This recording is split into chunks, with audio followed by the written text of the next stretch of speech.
Thank you, Kim, for our special music this morning.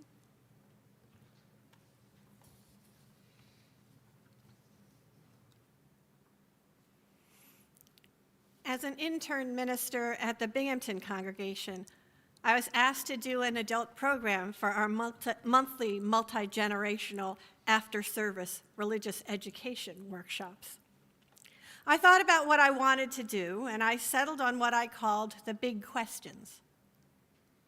The only criteria I had was that they be open-ended questions, ones that really might not have definitive answers, so that I could generate interesting discussions.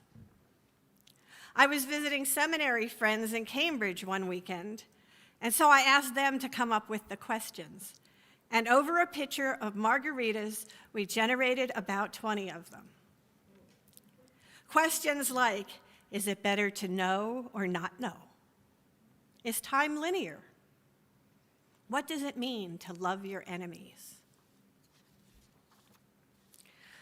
The class was a success, and my Big Questions workshop became so popular that I ran it 3 more times, because during each session, we only got through 2 of the questions. You youths are very good at wondering. I did something similar in this congregation over the pandemic with my tea and conversations with the minister.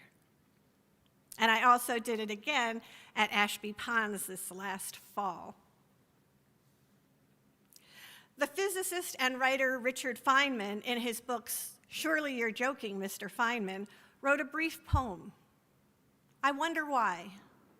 I wonder why. I wonder why I wonder. I wonder why I wonder why. I wonder why I wonder. Feynman's poem speaks to the fact that humans are endlessly inquisitive. There is this wonderful little book called Einstein's Dream, written by the physicist and novelist Alan Lightman. Perhaps some of you have read it. Each of the chapters of this small novel are reflections on different aspects of time. I wonder what the world would be like if time stood still. I wonder what would happen if time moved backward. I wonder what would happen if time was only visual. These often seemingly absurd reflections are actually subtle and sometimes not so subtle reflections on the human condition. He uses these fictionalized possible worlds to wonder about humanity's relationship to time. In an interview in the magazine Poets and Writers, Lightman said, asking questions about the world is an active way of being in the world. It's life for me. It's living.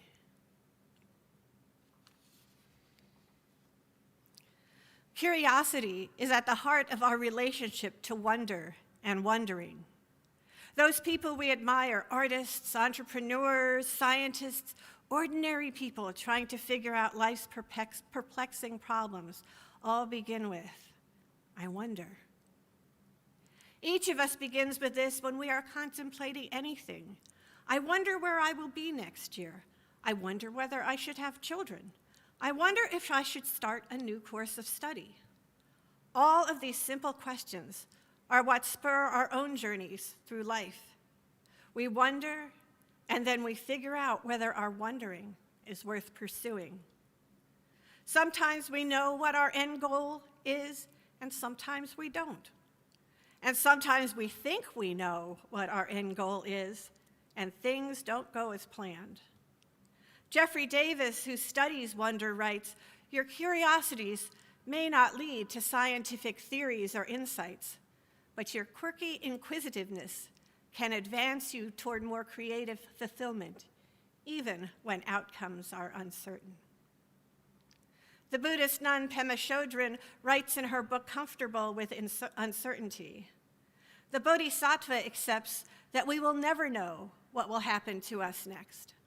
We can try to control the uncontrollable by looking for security and predictability, always hoping to be comfortable and safe. But the truth is, we can never avoid uncertainty. This not knowing is part of the adventure. I think most of us have had the experience of struggling with a problem for which we cannot come up with a solution. Once in college, I was in the middle of a calculus exam. No matter how hard I tried, I could not figure out one of the problems. And I knew how to do it. I left the classroom, got onto one of the campus buses to get to my next class, and all of a sudden, the solution was there, a little too late. We all do this. In a study that examined medical errors, they discovered that many misdiagnoses were caused by what psychologists called the need for cognitive closure, which manifests as our aversion to ambiguity and a desire for certainty. In the case of the misdiagnosis, it meant that doctors can go in on a patient thinking they know what is wrong, and they cannot see beyond their preconceived notions. Their need for closure and certainty precludes the possibility of something else. As Zen teacher Suzuki Roshi famously said, "In beginner's mind, there are many possibilities, but in the experts, there are few." Einstein is reputed to have told a young mother when asked how she should prepare her children for the life of the mind, and Einstein said, "Read them fairy tales." And as it turns out, research backs this up. In a study called Opening the Closed Mind, Keith Oatley, a professor of cognitive psychology, studied ways of disrupting cognitive biases. He found that reading fiction, as opposed to nonfiction, opens people's minds to ambiguity, stimulates the imagination, and helps them keep their minds open to unconventional answers. How often do we get stuck in a rut like those doctors? We do things because that is always the way they have been done. We get caught in a repetitive cycle that, though familiar, seems not quite right. Then we choose an unfamiliar path that seems counterintuitive to everything we have been taught, and it works out. When it was time for my son Nicholas to enter school, I was ready to sign him up for kindergarten. And then one day I found this book in a children's bookstore where I was sitting watching the kids play with the Brios. While my two boys were playing with the trains in that store, I found a book called The Homeschooling Handbook. And while they were playing, I read half the book. In that moment, I knew I was not going to choose a conventional upbringing for my children. I was handed a way to teach my children that in many ways went against most of the conventional ways of thought on how children learn or the environment they need in order to do so. We found a supportive homeschool community, because people rarely homeschool alone, and I ended up homeschooling my children until they reached high school.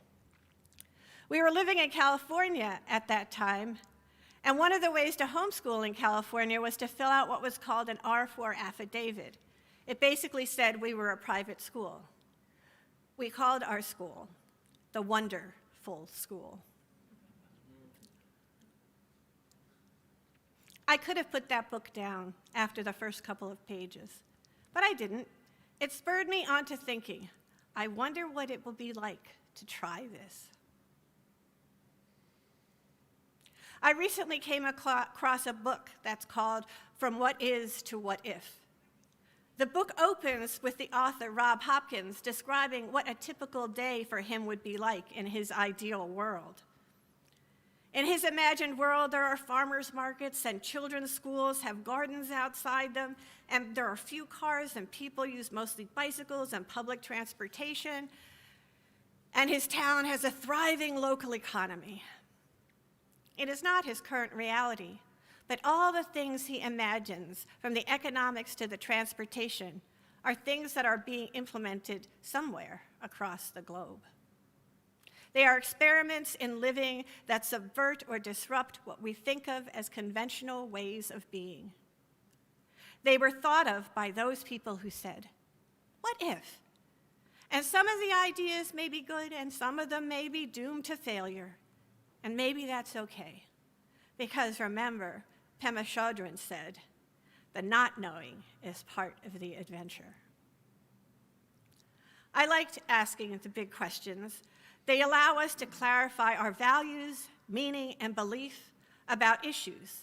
And sometimes they challenge us to see our individual worlds differently and make meaningful change. And sometimes they spur us to look at the world around us and ask, what if, or I wonder. And it moves us to new ways of thinking and new ways of knowing and new ways of being. So I invite you all to ask, I wonder. Amen, and blessed be.